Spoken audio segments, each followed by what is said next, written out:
My name is Margaret. I'm 67 years old, and I haven't told this story in full until now. And maybe, just maybe, it's a story that will help someone else get out before it's too late. Most people know me as the woman who tends the roses on the corner lot, the one who bakes scones for church events and remembers everyone's birthdays. What they don't know, what they never knew, is that I spent 20 years locked inside a home that looked normal from the outside, but was a silent prison for me on the inside. This is not a sob story. This is a story of survival. I met Thomas when I was 19. He was charming in the way all the worst ones are. Tall, handsome, the kind of man who opened doors, remembered your favorite flower, and made you feel like you were the most important person in the room. He had a deep laugh that made people want to lean in closer. No one ever does at the beginning. He liked it that way, close enough to check in, not close enough for her to witness anything. You don't know how to be a wife. He never yelled. He never hit. Not at first. It was more subtle. A slammed cupboard. A door that closed a little too loudly. The way he would correct me in front of guests, always with a smile. Emma. My world. My reason for breathing. He had a good job in insurance. I stayed home and cooked, cleaned, waited. And back then, where I'm from, leaving your husband wasn't even something you thought about. Especially not for a little mood. At home, he barely acknowledged her unless she cried too long. Then the yelling began, not at her, but at me. They fill your head with ideas, he said. He didn't like how close I was to my sister, another girl. I learned to cover the bruises with long sleeves and excuses. I became the best liar I knew. 2 beautiful daughters, a husband with a stable job, a wife who smiled politely and never made a fuss. Sophie. He said she was a bad influence. I thought if I were a better wife, a better mother, things would go back to the way they were. Days when he kissed my forehead and brought home cake from the bakery I liked. Days when he played with the girls and laughed. Too much makeup. I laughed and wiped off the lipstick. I thought he just wanted me to look classy. I believed, because I didn't want to believe the alternative, that I had built a life on a lie. It keeps you chained longer than fear ever could, for 20 years. I stayed for the girls, for the mortgage, for the promises, for the fear, for the love I thought still lived somewhere inside him. He was protective, too protective, just a slap when I didn't answer him fast enough, a shove if I spilled coffee. One time, when I burned dinner, he pulled my hair so hard I fell to the ground. He apologized later, bought me flowers. He didn't like me talking to male classmates. Maybe the sweetness he showed in public would grow once he held our daughter, said it made him uncomfortable. I thought it was sweet that he cared. He came from a good family, whatever that meant back then. My friends swooned over him. My parents were impressed. I thought I'd won the jackpot. I didn't see the first red flag. He didn't like the dress I wore on our 3rd date. Too tight, he said. Then he proposed, a ring too expensive for his salary. I remember my stomach tightening when I saw it, not joy, but fear. I ignored it. Everyone told me how lucky I was, that I was marrying up. The wedding was beautiful. My dress had lace at the collar, and I wore my grandmother's earrings. But I remember what I remember most clearly was how cold his eyes were when I spilled champagne on his shirt during the reception. He squeezed my wrist so hard under the table, I winced.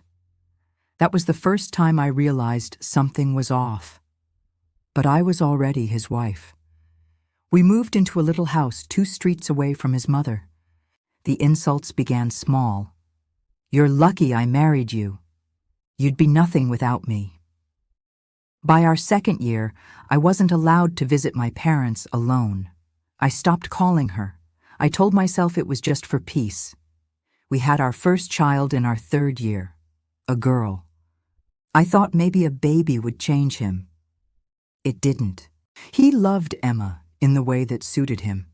She was a prop, something he could show off at work parties and church events. Can't you even raise a child properly? I believed him. When Emma was 3, I got pregnant again. By then, things had worsened. He had started hitting, not punching, not at first.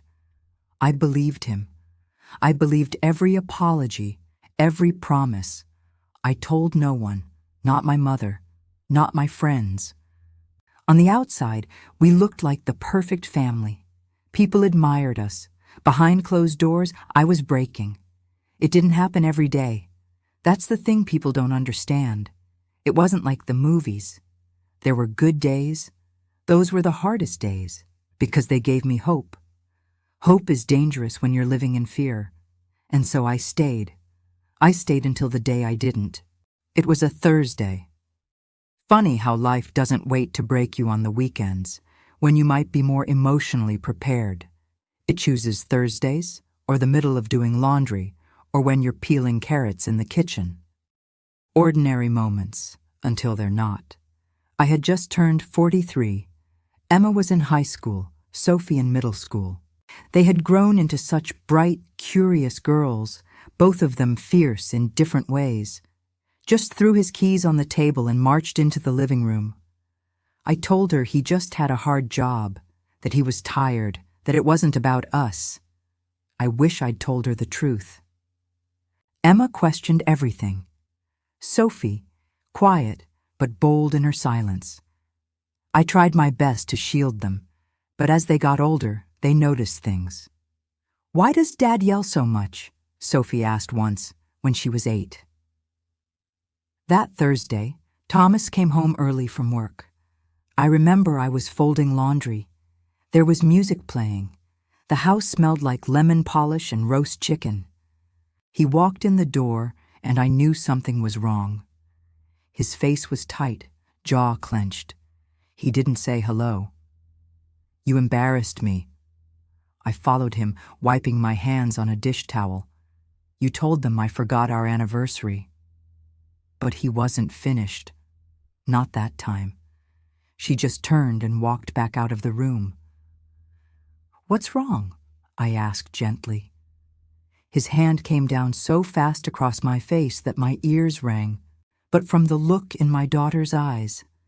I had spent years telling myself I stayed for them, for their safety, for their future. But that night I realized they weren't blind. They weren't untouched.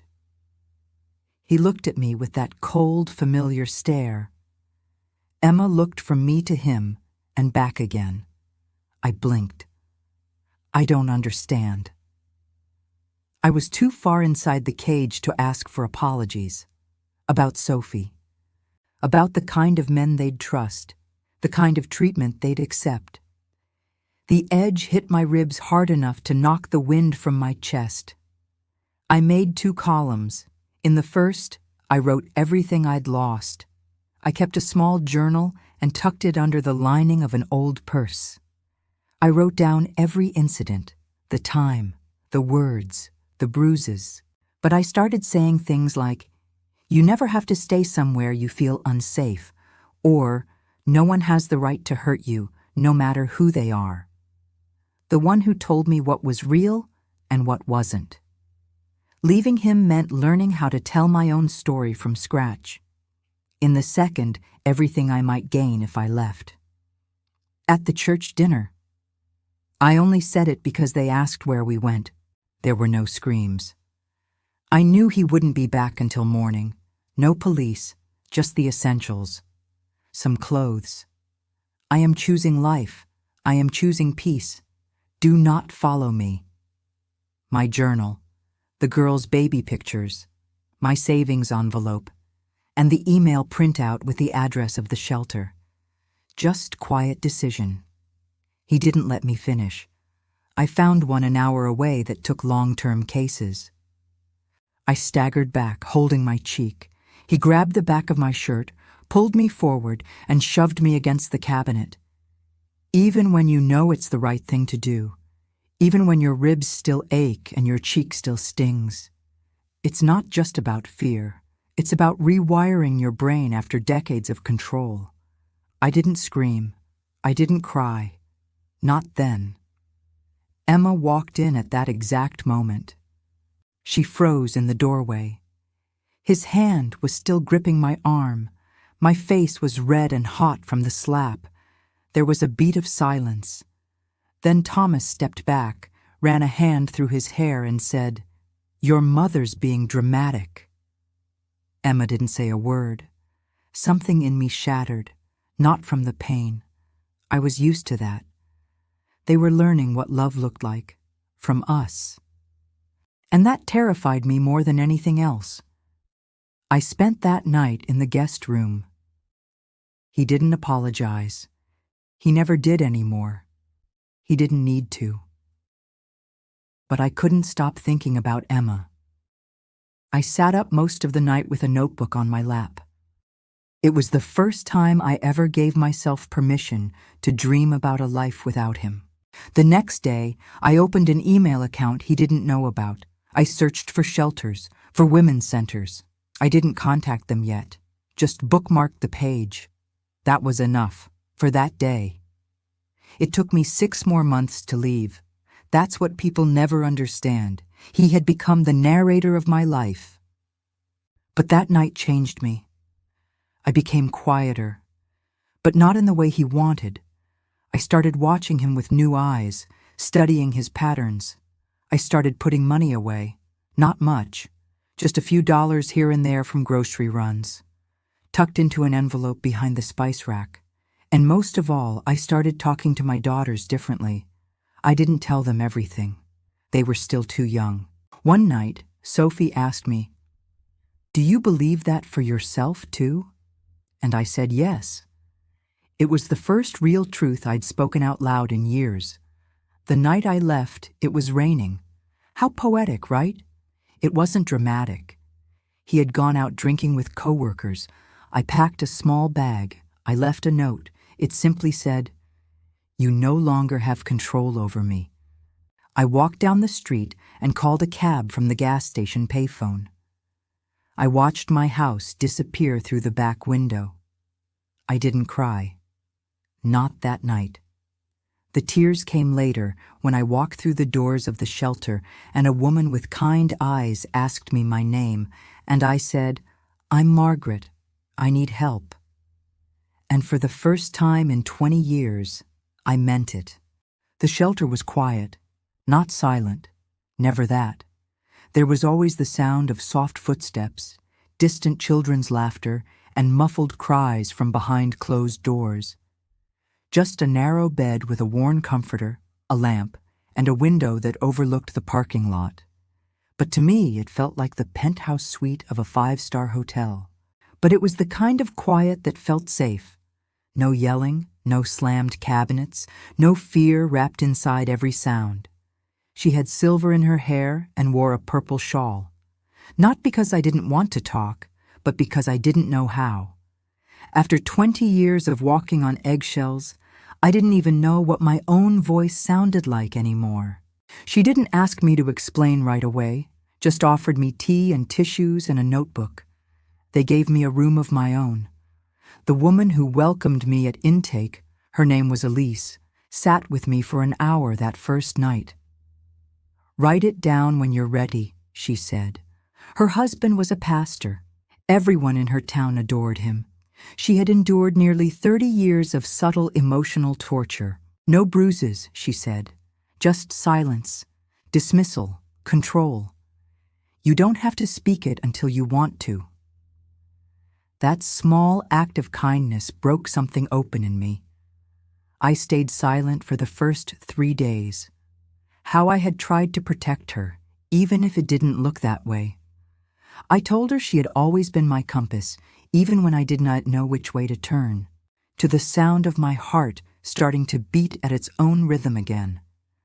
I watched women of every age and background trying to piece themselves back together, But writing those letters helped me begin to forgive myself.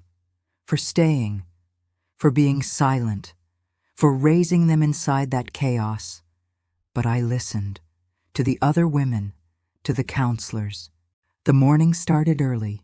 We had group breakfast, then counseling, workshops, and sometimes quiet time in the courtyard. Now you're doing what you have to do to heal. Everything felt new and terrifying and exhilarating all at once. "You're quiet," she said, "but you're strong, and the flowers seem to like you." The owner, a widow named Ruth, reminded me of my mother, sharp, warm, no nonsense. She didn't ask about my past. She just taught me how to handle roses without getting pricked. Start dreaming about a small apartment of my own. And I realized I wasn't alone. One night during group therapy, a woman named Jean shared her story. When she finished, I raised my hand for the first time. "My name is Margaret," I said, "and I understand." That was the moment I started becoming someone new. I missed my daughters terribly.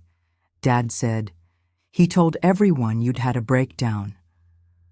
I didn't want him to use them as leverage. I didn't want them to see me broken and afraid.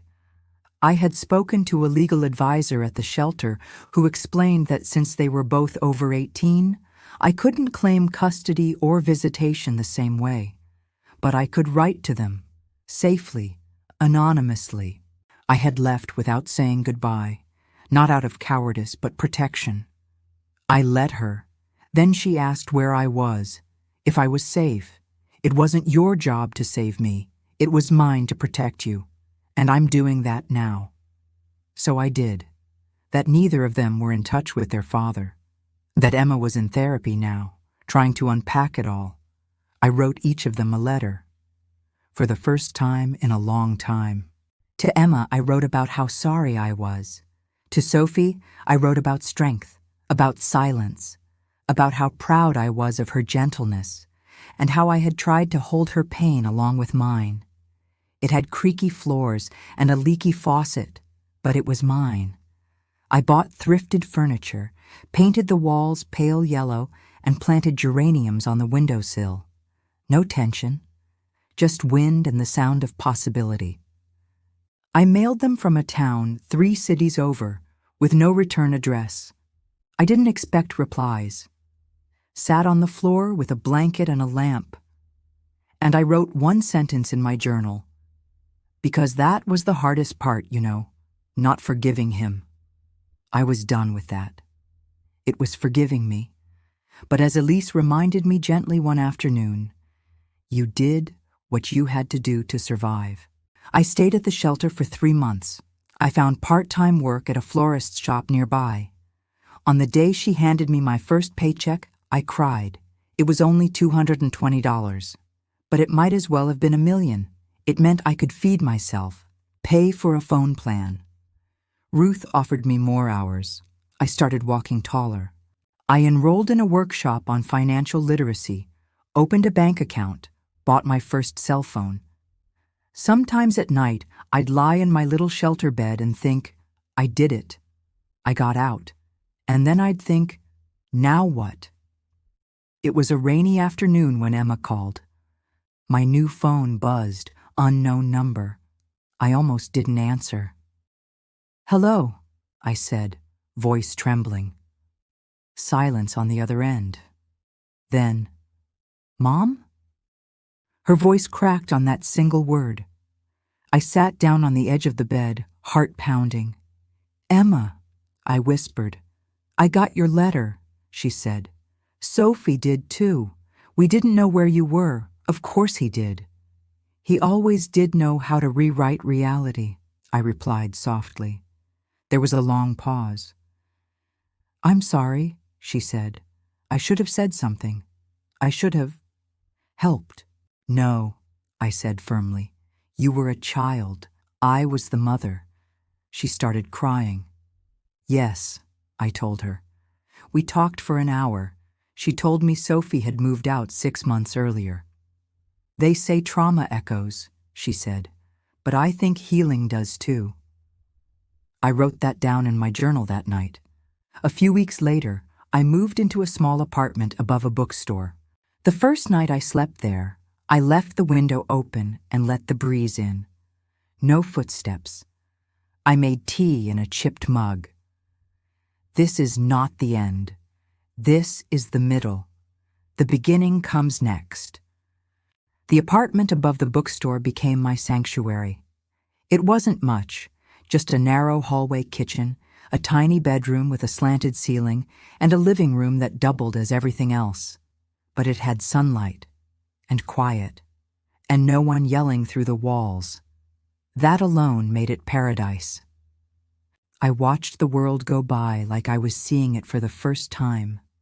Couples walking hand in hand, children with backpacks, like I was a ghost floating in someone else's life. But day by day, the fog began to lift. Strangers sipping coffee and laughing like nothing could touch them. Sophie, too.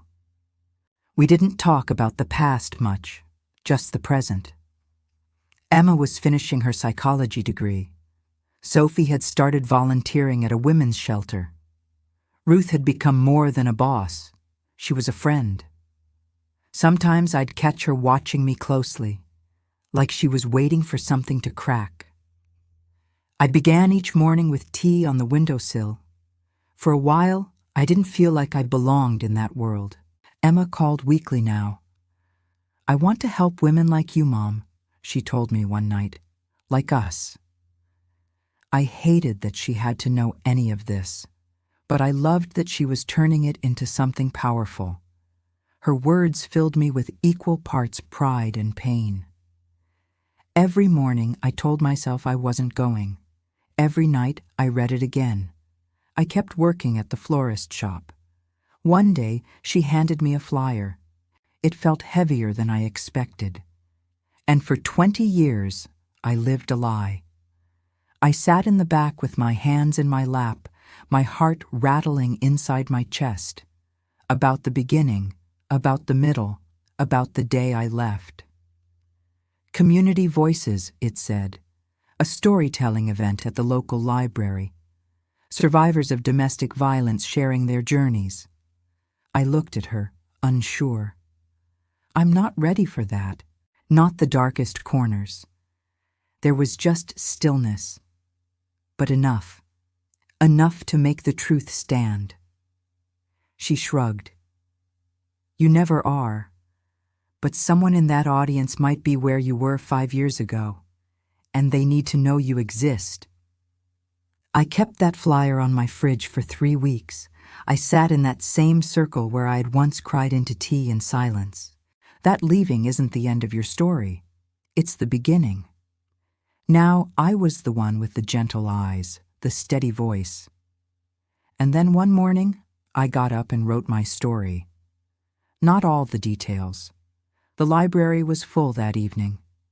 Rows of folding chairs, a microphone on a stand, soft music playing through overhead speakers. When they called my name, I thought about running, but instead I stood up and walked forward. Nothing fancy, just my name, a plain header, and a simple mission. Stories that heal. I don't know what tomorrow looks like, but I know I want to see it. I took the mic with both hands. My name is Margaret, I said. Teenagers from Melbourne. I once told my story in front of a dozen teenage boys, and one of them cried. Grandmothers from small towns I'd never heard of. Trauma doesn't vanish like mist when the sun rises. The room fell quiet. I told them about Thomas, about parenting, about fear and forgiveness. I wrote about silence and what it costs, about what strength really looks like, quiet, soft, and relentless.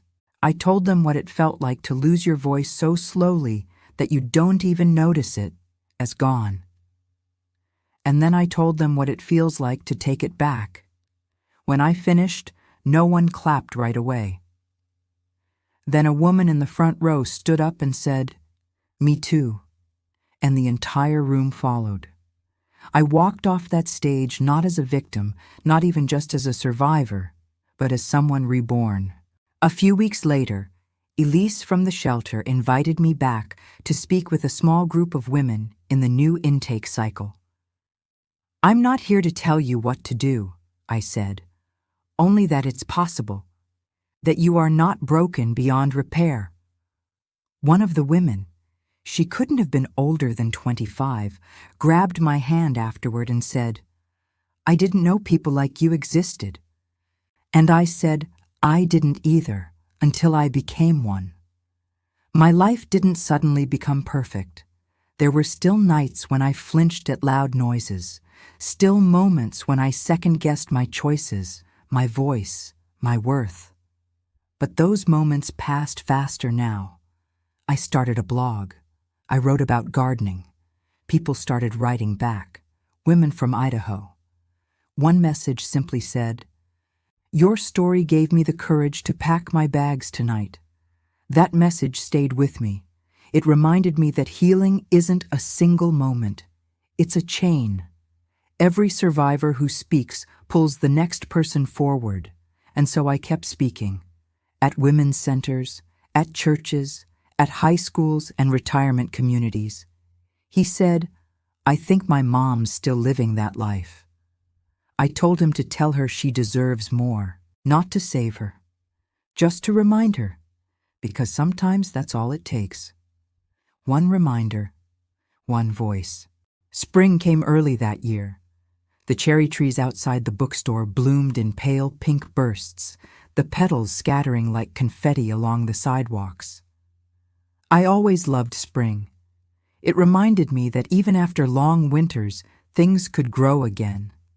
It reminded me of myself. My blog had reached thousands. I had spoken to shelters in 4 states, together.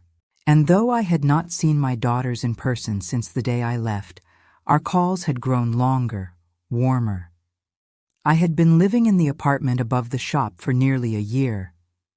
Then, one morning, Emma said, "We want to visit, me and Sophie." I dropped the phone. "I've just waited so long to see your faces." When I picked it back up, she was laughing through tears. "You okay?" she asked.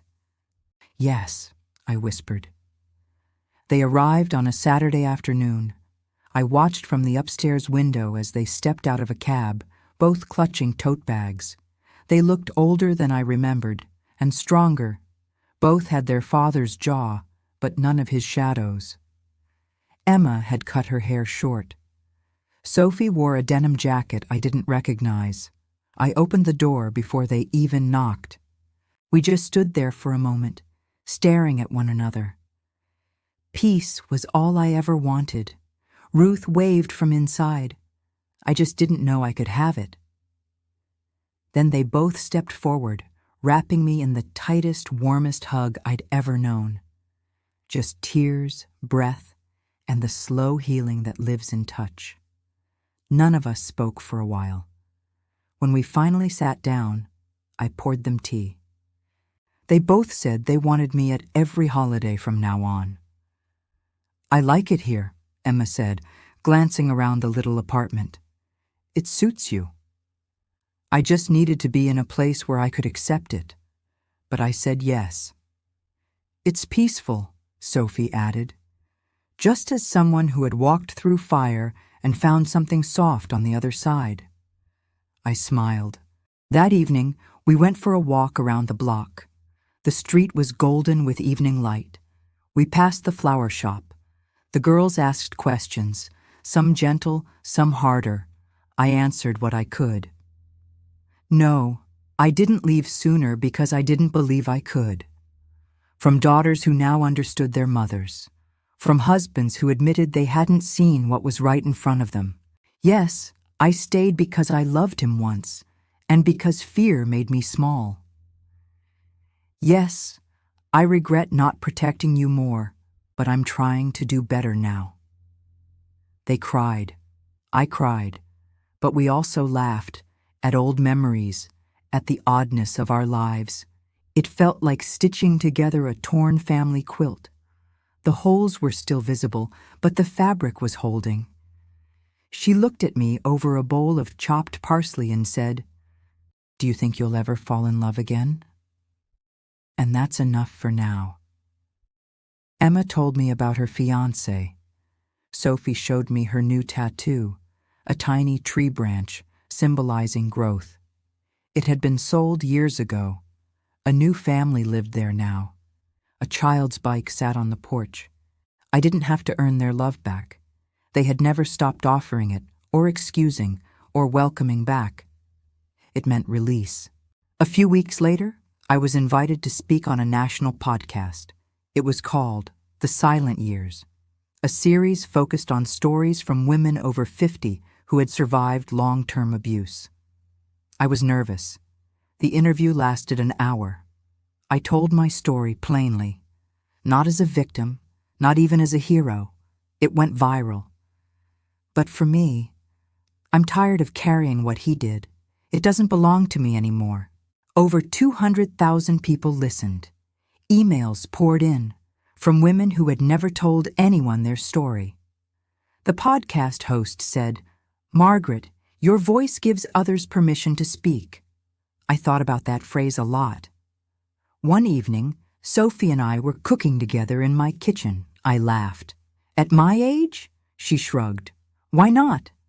I paused, watching the steam rise from the pot on the stove. "I think," I said slowly, "that I'm learning to fall in love with myself first." The first time I walked past my old house again, I was with Emma. We didn't go inside. I felt something cold at first, then nothing, then something warm. I reached for Emma's hand and said, "I'm ready to forgive him." She looked at me, startled. "Not for him," I explained. Forgiveness didn't mean forgetting. I exhaled, a breath I didn't know I had been holding for 20 years. I look in the mirror now, and I barely recognize the woman staring back at me. Not because she's unrecognizable, but because she's finally real. Her silver hair is no longer dyed or curled to perfection.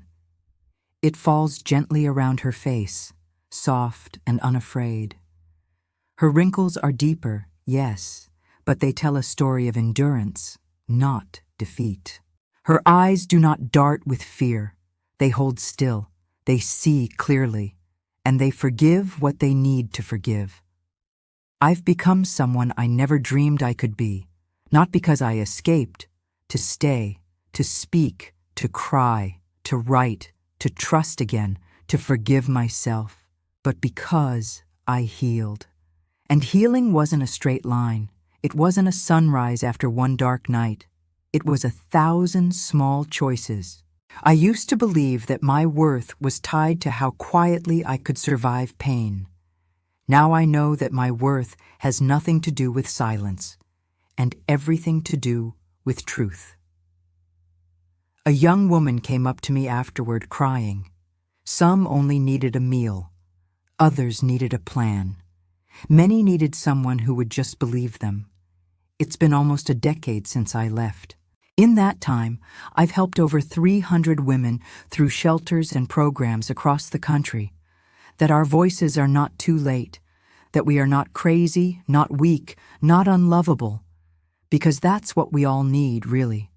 But now I know how to speak to that fear. To be believed. To be told that our stories matter. Every time a woman tells me she stayed too long, I say gently, "You stayed exactly as long as you needed to survive. You got out. That makes you strong." It's singing out loud while folding laundry. It's planting tulips, writing in your journal, dancing barefoot in the living room just because the sun is hitting the rug just right. Last winter, I gave a talk at a college in New York. "My grandmother went through something like this," she whispered, "but she never talked about it." I took her hand and said, "Then maybe you'll be the one who breaks the silence. Because the silence doesn't end all at once. It ends person by person, voice by voice." Sometimes I still wake up with the old fear curled at the edges of my mind. Old habits don't vanish. I tell it, you do not live here anymore. And I breathe. One morning, standing in my little kitchen, Sophie looked at me and said, "You're glowing, Mom. You're actually glowing." I smiled. I'm a mother, a friend, a gardener, a speaker, a survivor. Peace looks good on me, doesn't it? She nodded. It really does. This is the part of the story where, years ago, I would have said, "And then I lived happily ever after." But I've learned that happiness isn't some final destination. It's the choice you make every day. It's laughing at burnt toast. It's walking down the street and realizing you're not afraid anymore. To anyone listening, to anyone still in the dark, you don't have to wait for the perfect moment. You don't need to be sure. You just need to believe that there is something better, that you deserve more, because you do. You always did. I wish someone had told me that when I was 20, 30, even 40.